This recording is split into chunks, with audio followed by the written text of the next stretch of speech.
Okay, now we will shift tracks. We'll just move on from all the political news from the national capital, and let's just talk about a college in Delhi, SRCC. It's a noted college. In fact, college students there are an excited lot because they have the Google CEO Sundar Pichai addressing them. It was Let's free, listen. All that. Mostly reading, and my uncle had gone to the States, and I was interested in semiconductors and so on. And William Shockley, the person who kind of invented semiconductors, was from Silicon Valley. So I'd read a story about him staying, working through at Stanford close to Christmas Eve, and so stuff like that. So, for what I was interested in, I knew that's where it was happening. But now, there's a new generation that's coming, and I feel the generation gap every few minutes. Yeah. But Google and you both have to stay relevant, not just to the people in this room, but to a generation earlier than them. So how do you stay relevant? How does Google always stay relevant? It's a good question. In the technology world, everything changes in such a fast pace. Given you were asking questions about when I went to school, in the 80s, the personal computers were just getting underway, and 10 years from then, I just gone to the U.S. and the internet, as we know, came into existence. And 10 years after that, mid 2000s, when the first smartphones came into being, right? Android didn't even exist 10 years ago, and but kind of shows you how much things change. And so a lot of what we do is to figure out what that next wave is, and you have to do that. You have to reinvent yourself. Part of the reason we are all very interested in India is, it's an amazingly young country. It's a vast country, and so in many ways we do think the trends of the future will come from places like that. So largely explains our deep interest in places like India. Just to tell you how much India has changed, there's a young man there who's taking a selfie of you from a just hoping that you're somewhere in the picture somewhere. One of the things I read about you, it said Sundar Pichai is Sundarajan, right? To give you the whole name. It actually was Sundararajan. No one can pronounce it. Yeah. No, we can. There's Sundararajan. Yeah. Good. I grew up in Hyderabad, Telugu boy, so whatever. Telugu boy. But they said he's an example of the fact that good guys can finish first. Now, on this one, the teachers are clapping more than the students. I wasn't exactly a good guy at school, though. Well, a good guy doesn't necessarily have to mean 98%. Just a good guy is a decent person. That's what I've been told about you. Don't believe everything you So are you...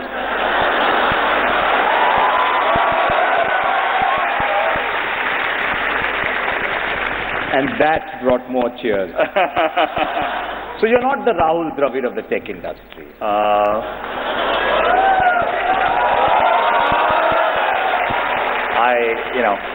don't know everything about Rahul. No, I'll tell you what. I knew he had good technique. That's all I know about him.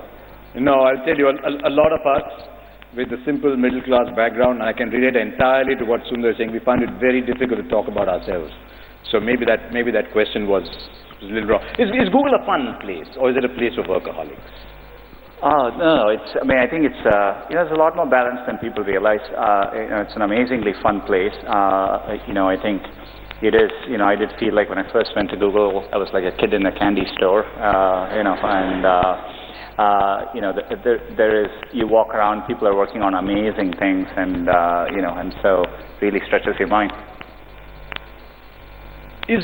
One of the things we talk about in sport is that sometimes it's easier to get to number one than stay number one, and Google has done an amazing job of staying number one. Mm-hmm. How do you handle that challenge? Because when you are number one, everyone wants to be you. So how do you take on the challenge of staying number one? From our perspective, and I think it's true for in technology in particular, the world keeps changing, as I said earlier. So, a big part of what I focus on at any given time is making sure we are innovating and building products for the future. It's just got to be a normal course of how you think. And so, we are constantly thinking about what to do next. So, Android is very popular. People are using smartphones.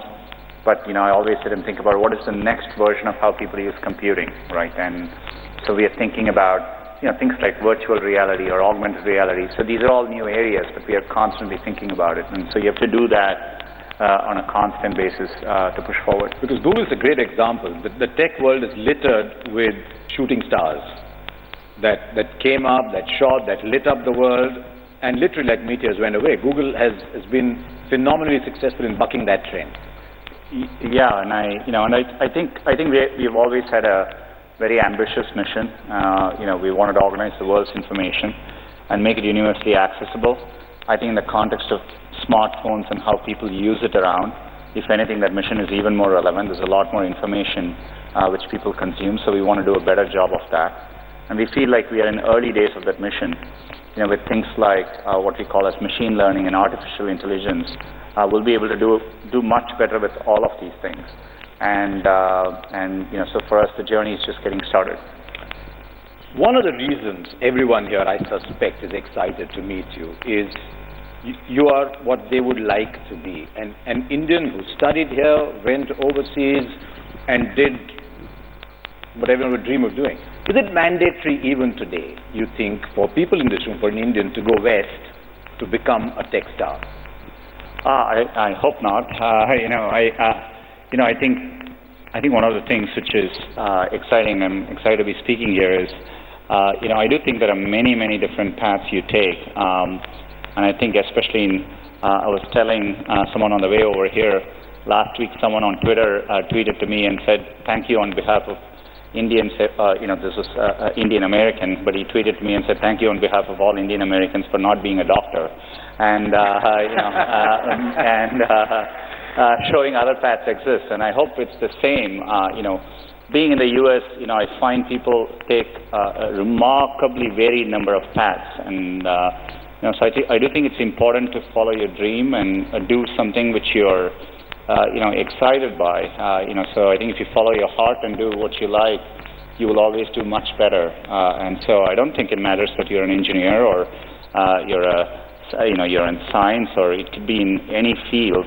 And I think that I think you're a good example of having gone to IIM and switching and being at that time I distinctly was impressed by the fact that you were bold enough to do something like that. But I think it's phenomenal. You did something which you followed your heart, and I think those are good examples. It's one of those moments when the head of Google says he knows you. It's like friend of mine plays for Australia, Matthew Hayden. We became friends, and when Usain Bolt won the 100 meters, he was asked about his love for cricket, and he said, my favorite's Matthew Hayden. And his children said, but you are our coach. Why does he know you? So anyway, yeah, because increasingly it's becoming easier to do what you want in this country, because you don't have to go through standard infrastructures and clearances. What Google has done is it's almost given flight to a lot of young dreams. Yeah. And that surely must please you enormously, that Google is now seen as this pathway almost. It's exciting for me to see. I mean, one thing I would add is it's not just doing another thing I've noticed over time is you will have many opportunities to reinvent yourself, and so so I think it's worthwhile taking risks and trying to do something you're really excited by. And if the first attempt you don't do it, you can try again, and things tend to work out in the long run. Since you brought it up, it wasn't in the set of questions I'd worked on, but the attitude to failure in this generation is very different from mine. In my generation, to fail was to commit a crime. And yet what you're talking about is go do what you want, and there's always comebacks, aren't there? That's right, yeah. And, I think that's how, in Silicon Valley, part of the reason so many people start up a company is, starting up a company and even having failed, you can wear it like a badge of honor, right? And I think that's important. Culturally, risk is rewarded. I remember when I started working at Google, if I went and people were discussing ideas, the other people who heard the ideas try to build on those ideas. They encourage you. So it's a culture of optimism. It's a culture of risk taking, and I think that's really important. So. Okay, just a couple before we start taking questions from everybody. You talked about cricket, but you tweet about Barcelona. I'm a huge, football fan as well.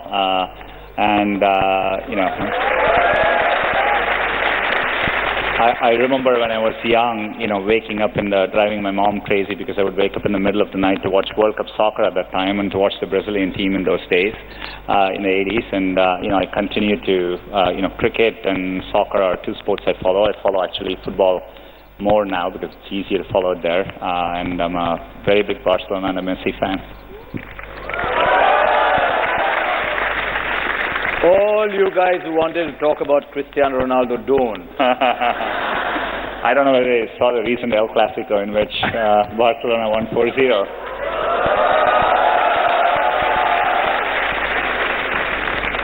If there are any Real Madrid fans, then let them keep quiet, right? You can't do anything. So Test cricket or T20, Sundar? Because he grew up in Madras, not in Chennai. Yeah, there you go. And Madras is as Test cricket as you can get.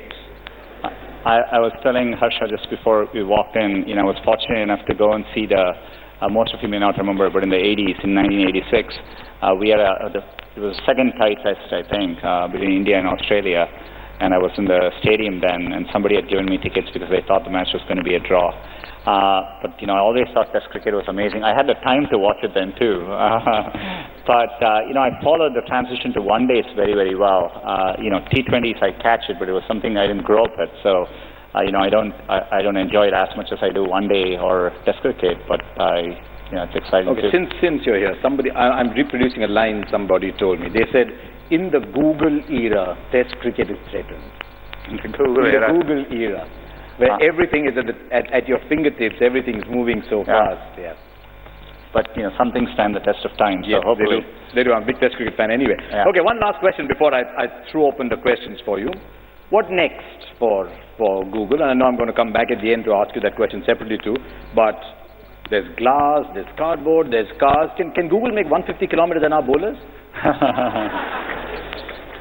If we could do that, I would just, secretly use it to just make myself the fastest bowler in the world.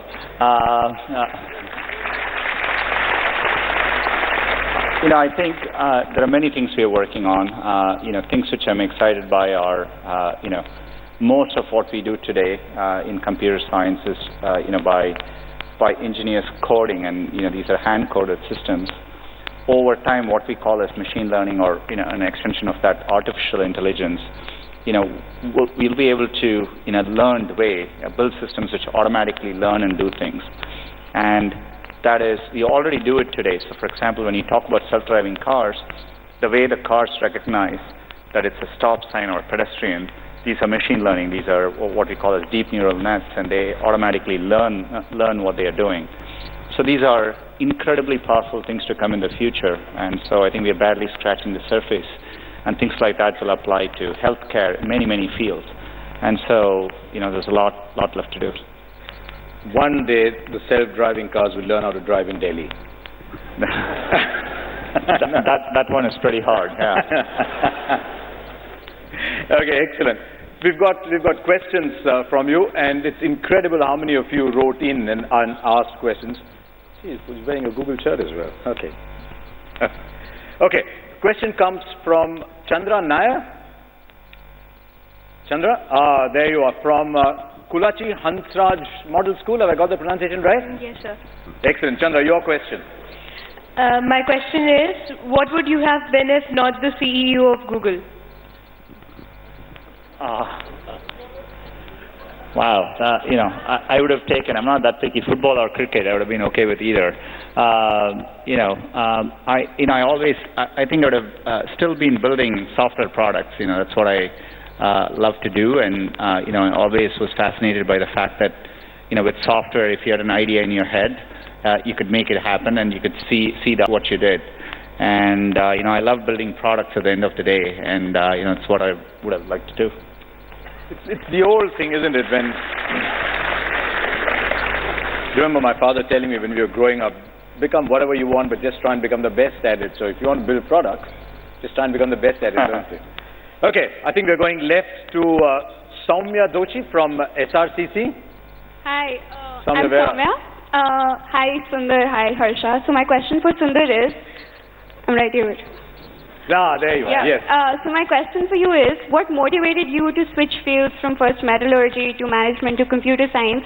And did you ever feel incompetent or even a bit insecure while working with people who were given more qualified in that field than you were? You know, my background, you know, so I was always interested in technology, and, you know, the first chance I could get to program, I learned programming, and, you know, so for me, I never thought of it as switching fields as much as when the internet started happening, it took me a while to realize the power of it, and, it became obvious to me for the first time we are going to have something which could, connect one day all of humanity and would profoundly transform what people did. So I wanted to be a part of that, so, part of that journey. So that's how I thought of it, and so I didn't think of it as necessarily switching careers. To answer your second question, absolutely, I would actually encourage all of you, if at some point in your life, you have to work with people where you feel a bit insecure, right? That's essential, because that means you're working with people who are better than you and who are pushing you, right? And so I always encourage, if you actually feel very secure in what you do, that means you're doing something comfortable and you're not pushing yourself. And so there are many times I've felt working with people in a group, am I doing enough? These people seem much better than me, and I think that's an inherent part of learning.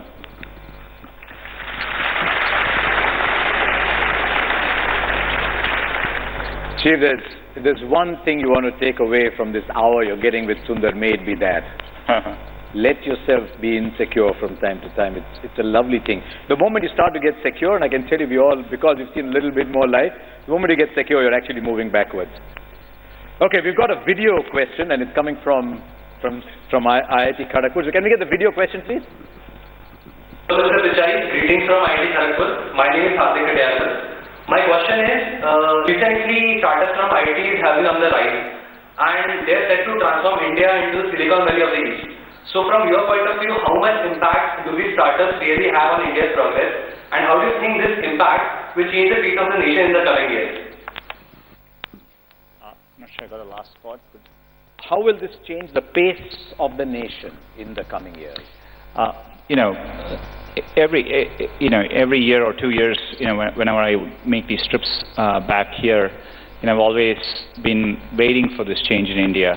It was only when I came last year, I felt it very viscerally that, the startup culture had really taken hold here. It's incredible to see, for the scale of India over time, you do need entrepreneurs to tackle and build things for India and for globally. And, I think it's a unique opportunity India has. And, all the elements which you need is already here, and so I think India is very well positioned to do.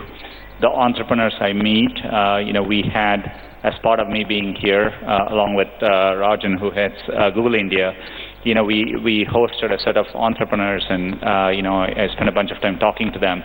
When I see entrepreneurs here, they seem no different to me than the kind of people I meet in the Valley. So intrinsically, I think India can do the same kinds of things. And as the internet becomes more mainstream, people feel more confident.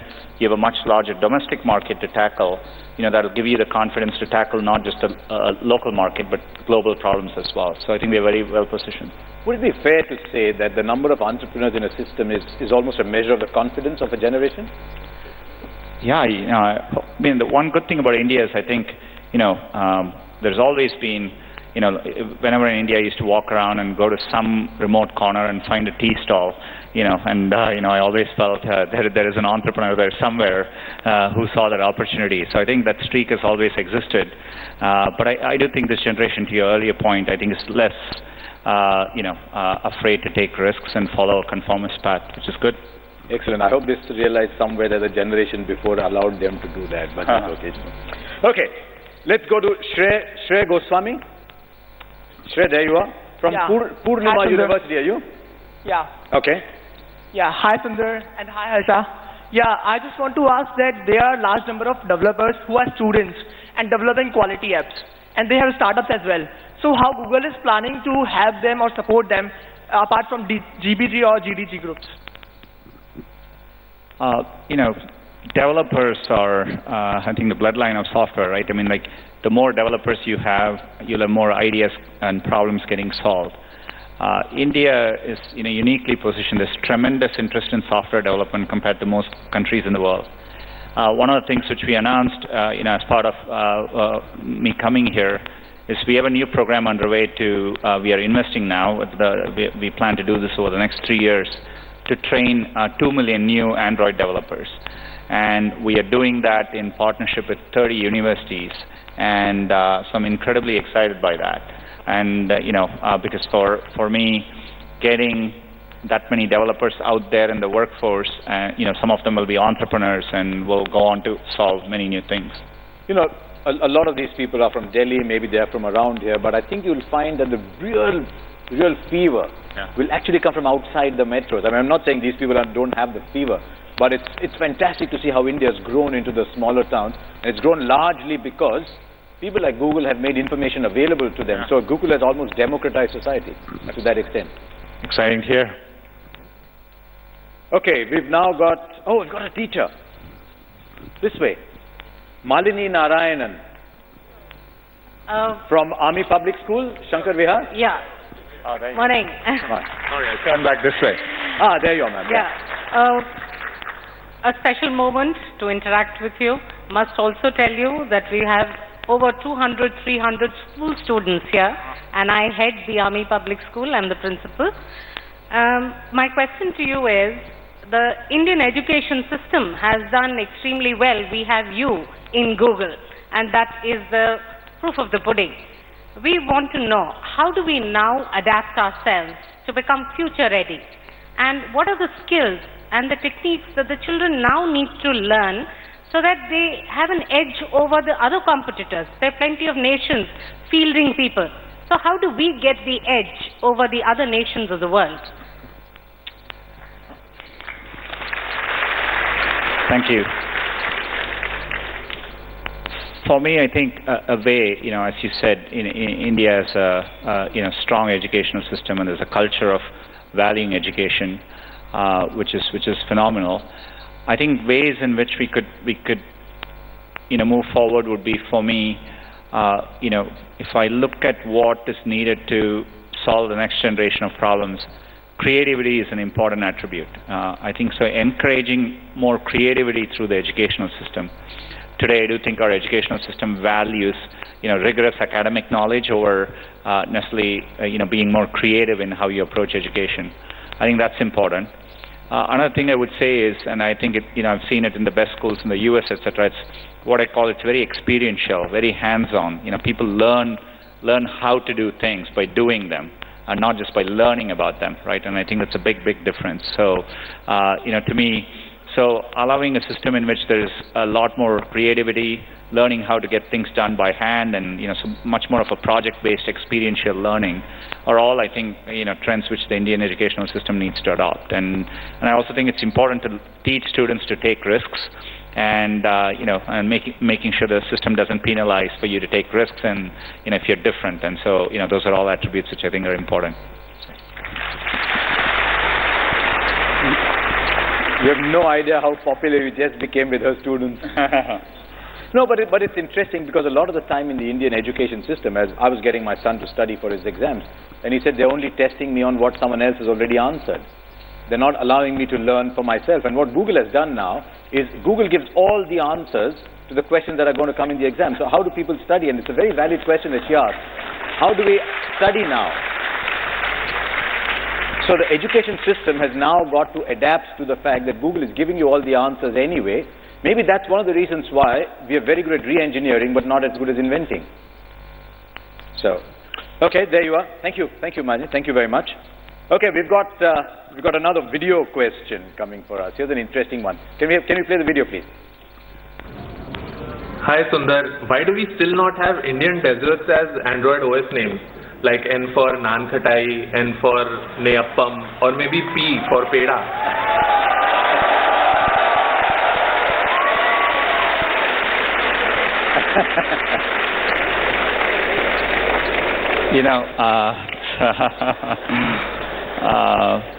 When I meet my mom, I'll ask her for suggestions, and but maybe what I'll do next time is when we are working on the next release of Android N, maybe we'll do an online poll on what the name should be, and if all Indians vote,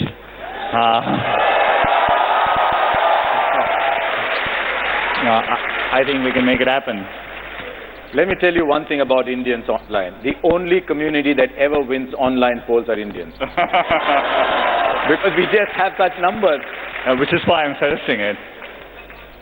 I suspect your mother might say when you get to P that P for payasam will be good. So, though when I was young, I never liked sweets. Now I do. I used to take the payasam and actually add sambar to it so that it didn't taste that sweet. And if you did that? S is long way away. We won't wait for S for sambar. Okay, there's a lot of people who also use social media to send in questions as well. So let's get the first one that's coming off the screen, and it's coming from Rishikesh More, or using the hashtag #AskSundar. Is there any possibility that companies in the IT, computer, internet sector, as big or as successful as Google, can be created in India, and the world comes to India for service? You'll see this theme coming through. There's a great latent pride among a lot of people, so this will keep coming through. If yes or no, what do you think is holding us back? If I can answer this question with a slightly longer term view, I think absolutely. There is nothing intrinsic I see why from India, we cannot do what people have achieved externally. So there's nothing intrinsically. There are probably a set of structural reasons why it hasn't fully happened yet, but those barriers are slowly going away, right? And a big part of it is, to the earlier question, a culture of startups and risk-taking. And I think, India's historically had a much more of a professional culture and a culture of entrepreneurial approach. It's been very, very exciting to see. To me, a bigger thing to go with that would be, as the internet reaches more users in India, and India has a billion user base, like China now has, or it's getting to, then people, when you tackle problems in India, you can think about big problems, right? And so you can be very ambitious in what you tackle, and the part of doing that is what leads to big global companies. So I am absolutely confident this will happen in India. It's just a matter of time. It's not, so it's going to happen. One of the things you do very well, and you must have done in your personal life at some point, was to think big, think scale. Was that part of you? Can that be learned? The ability to just think of something big, think scale? Or was the environment around you after you traveled to the US, did that nurture this ability to think big? And maybe that will be part of the answer that Rishikesh was asking. Yeah, it's a good question. Some of it is, I do think Google played a big part in it.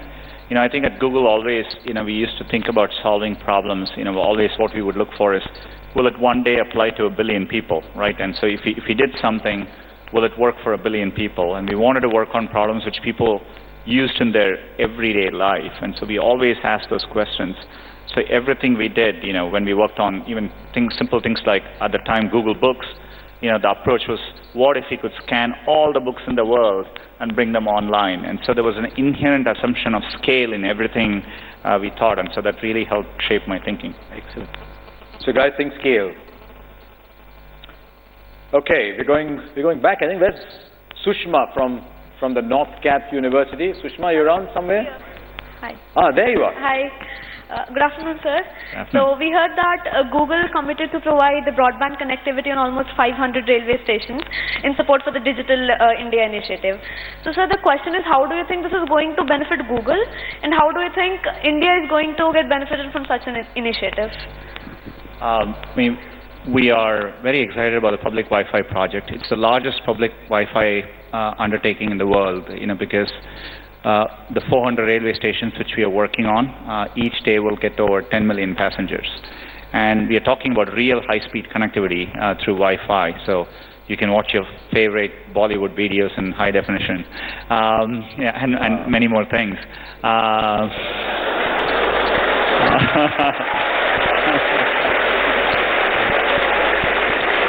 The reason we are doing it is, in India, any time I felt, when you bring access to the internet, it literally changes people's lives. And doing it in public places like the railway stations will expose many people to the internet for the first time. And so that's why we are very interested in doing it. I think a lot of things in India is about driving awareness. And, if you are serious about getting the next, for all the scale and potential of India, there are still 1 billion users who don't have connectivity. So how do you go towards making that happen? And, it's a long journey, it's a process, so we want to figure out many different approaches to it. We think the railways Wi-Fi would be one big step in that direction. Excellent. Remember some of our own train journeys, and gee, what would we have given to have had Wi-Fi on a train journey then? Yeah. I used to take the Coromandel Express from Chennai to Kharagpur, and at that time I wasn't worried about Wi-Fi. I was worried about getting food on the way, but Wi-Fi would have been awesome. So Kharagpur is known for two things, really, wasn't it? Kharagpur is known for the IIT, and Kharagpur is known for the longest railway platform. When you had to carry your luggage all the way and you got off on the wrong end, it wasn't that much fun. It'll be a big platform to provide Wi-Fi, though. I hope we do it. I'm not sure whether it's on the list of 400, but hopefully we do it there. Okay, here's a question from a lady from Miranda House, Delhi University. She couldn't be here, so we're asking the question on her behalf. Shreya Verma. What will Google do to involve women in technology? There are very few women in the app ecosystem. It's a global problem. I think the problem is particularly pronounced in India. We do see, women account for less than 1/3 of internet usage, and it's particularly worse off in rural areas. One of the things is, we did an amazing pilot project in which it's called Internet Sati, where we literally had women drive these bicycles. And these bicycles are equipped with, just with a set of smartphones in the back and a tablet. And so the women go from village to village, and we have done this in 1,000 villages. And they teach other women, how to go online. What does it mean to go use a smartphone and connect it? The thing which you find striking is most women in rural areas don't think the internet applies to them. They think it's something for their husbands, for their sons, and so there is a big learning that's needed there. To me, every time, it is one of the most important things we can do as a country, I think, is to help get these women online. There's a lot of people working on it. We are happy to play a small part in this. We just announced that we would expand the program, which we are doing in partnership with Tata Trust. We would expand this to cover 300,000 villages in the next 3 years. That's half of the villages in India. And, we'll be working with the government to make it work more effectively as well. But helping get women online, I think, is an incredibly important thing. And if we do it better, I'm sure there'll be many more women developers one day when I come back. There's a point of view that India's next big leap will come when more women enter the kind of things you're talking about as well. So hopefully, all you young women, get into apps and take the message around as well. What we are seeing, though, is in the 10th standard and 12th standard exam, and guys, you don't want to hear this, but the girls are beating the boys hands down. It was true, and I was there as well. Okay, Ruchika Talwan from the Department of Computer Science, University of Delhi. There you are. Greetings, sir. I'm honored to interact with you in person, and welcome to India, first of all. Sir, my question for you is, how is your vision for Google different from that of Larry Page and Sergey Brin?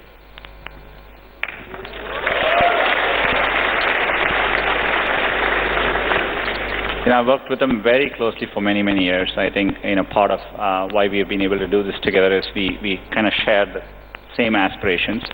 We, of course, have a lot of differences, and we debate approaches to how you solve problems. But at a high level, all of us have felt that, you can use technology and computer science to solve problems at scale, big problems which will make a difference in people's day-to-day lives. We've always been interested in doing that, so that's the common thread by which we have thought about problems, and so I do. I share a lot more in common than not. So.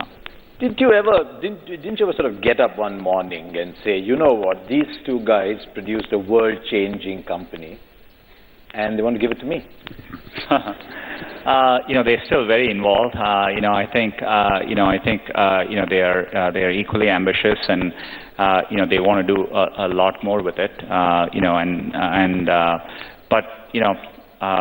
think for me it was truly a privilege to get this opportunity, and so I'm excited for it. Okay, we've got another from social media. There's 2 or 3 guys who sent in this question. So can we get it off the screen, please?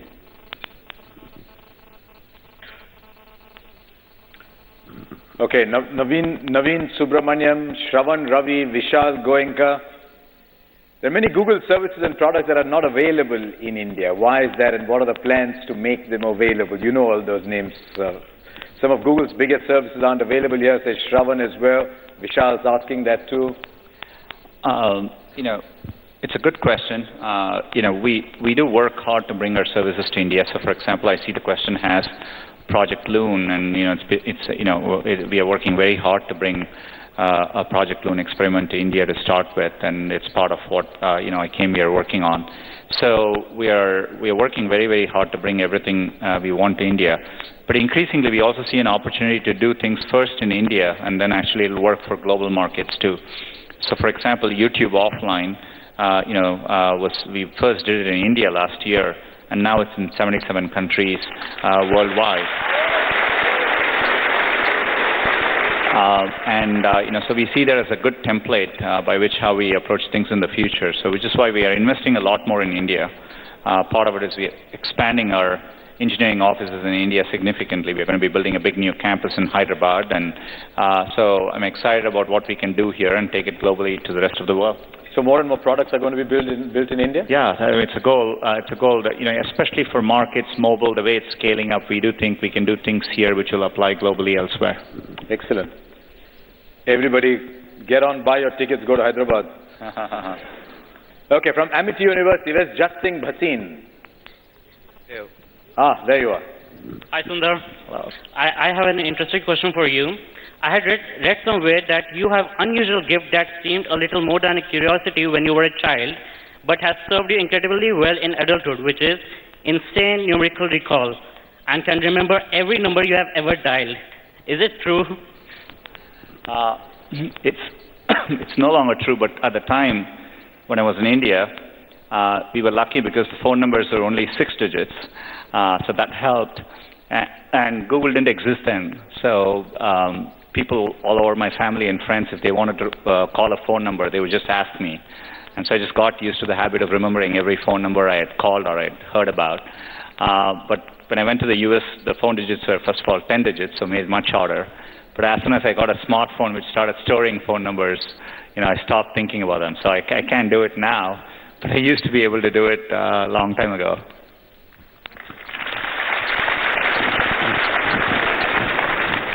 Geez, you reach a stage when everybody is younger than you. When we were kids growing up in Hyderabad, the first telephones that came had 2-digit numbers. So you actually knew everybody who had a telephone, let alone remembering the telephone number. Okay, we've got a question on video coming up. I think there's Meghna from IIT Kharagpur. They all seem very excited about asking you questions from IIT Kharagpur. So let's get it off the video screen. Hi, my name is Meghna and I'm from IIT Kharagpur. My question is, Google or Alphabet is no longer restricted to being only a search engine, but we seldom hear about any non-computer science undergraduates working at Google. Why is that, and what is the recruitment procedure for these people? Thank you.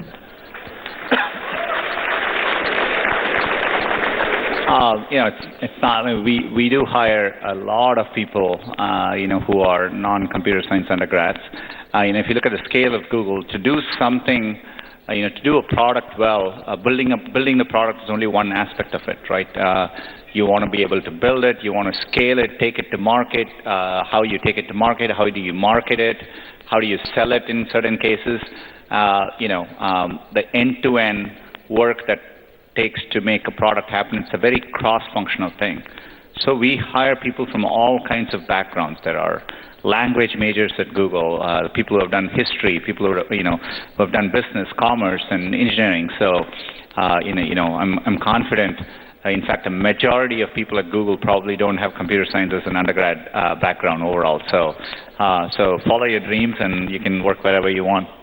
Also tells your life is changing. I thought in that photograph in the background there was a badminton racket and what looked like a guitar. Did you have that at IIT Kharagpur? Yeah, I think so. You might have. Excellent. Yeah. So how many of your non-computer science graduates who want to work in Google? Now the number of non-computer science hands were less than the number of hands saying they want to work in Google. Okay. Now there's almost a pattern now to all interviews in India where the host is required to ask rapid-fire questions of the guest.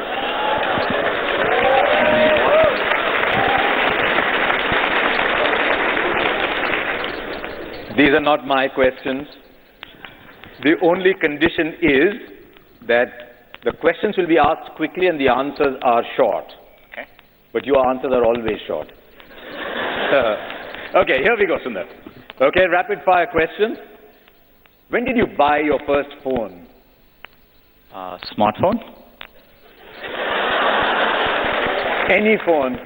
Not the one in Chennai. The rotary phone. It was a Motorola StarTAC. This was probably 95, 96, yeah. And the first smartphone? I thought it was a smartphone, but the first smartphone I bought was probably in 2006.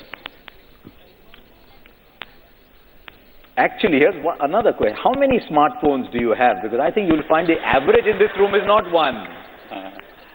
I tested. Probably in my house there are probably 20 to 30. I shouldn't admit it. That is such disastrous news for kids who don't buy their own phones. Okay. Do you think coding should be made compulsory for everyone? I don't think it should be made compulsory, but I think it should be strongly encouraged. Yeah. So. What was your first software project? Oh, just trying to build a rudimentary version of like chess and games like that. That's what I did first. Why do you look at him and think it might have been chess? For all the talk about Barcelona and cricket. Okay, I promise you I have nothing to do with this question.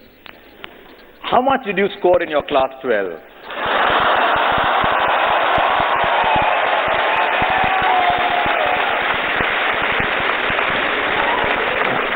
Not enough to get into Shri College of Commerce.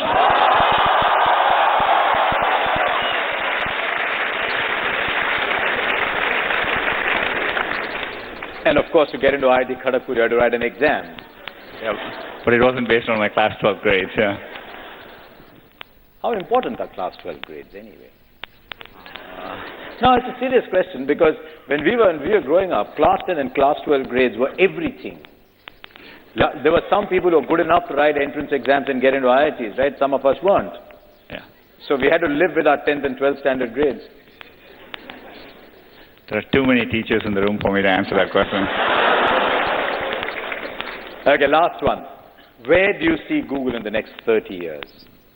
I think it's a long question. I just want to make sure the next 30 years we are still able to work on problems which really work for people on a day-to-day basis. Hopefully, at that point, serve all of humanity in a profound way.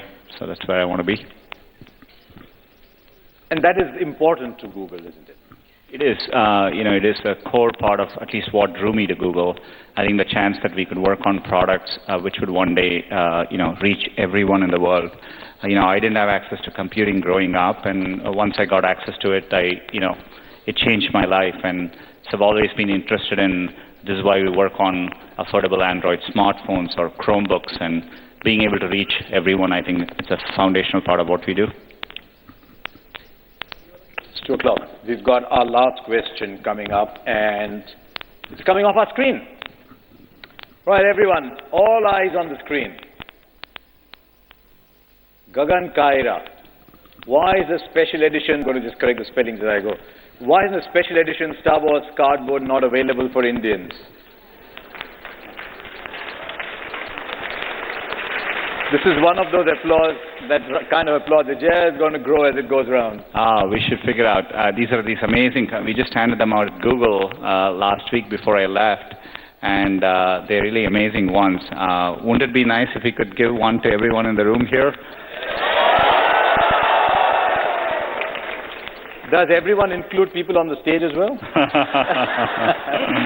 So hopefully, I think that's the way we are going to make it happen. So we'll figure out a way to get it to everyone here today.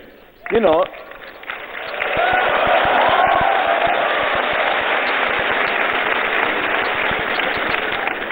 it's so typical of you, as I've got to know you in the last hour, to make a huge announcement in such an understated manner. So everyone's going to get one, guys. What do you think of that?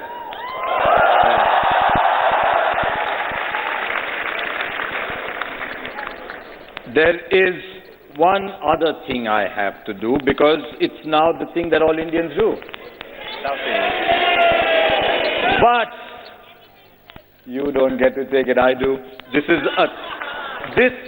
is, and for someone who has technology challenges me, this is a big challenge.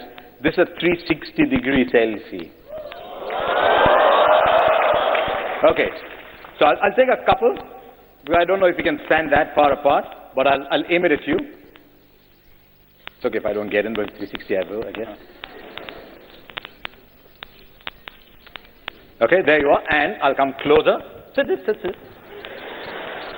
is everyone's fanboy moment. There you are.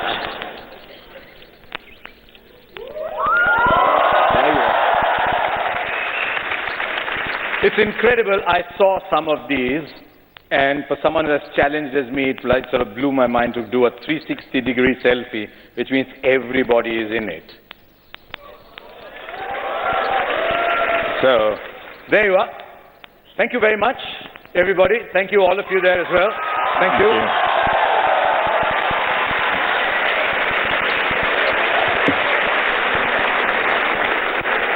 Pleasure.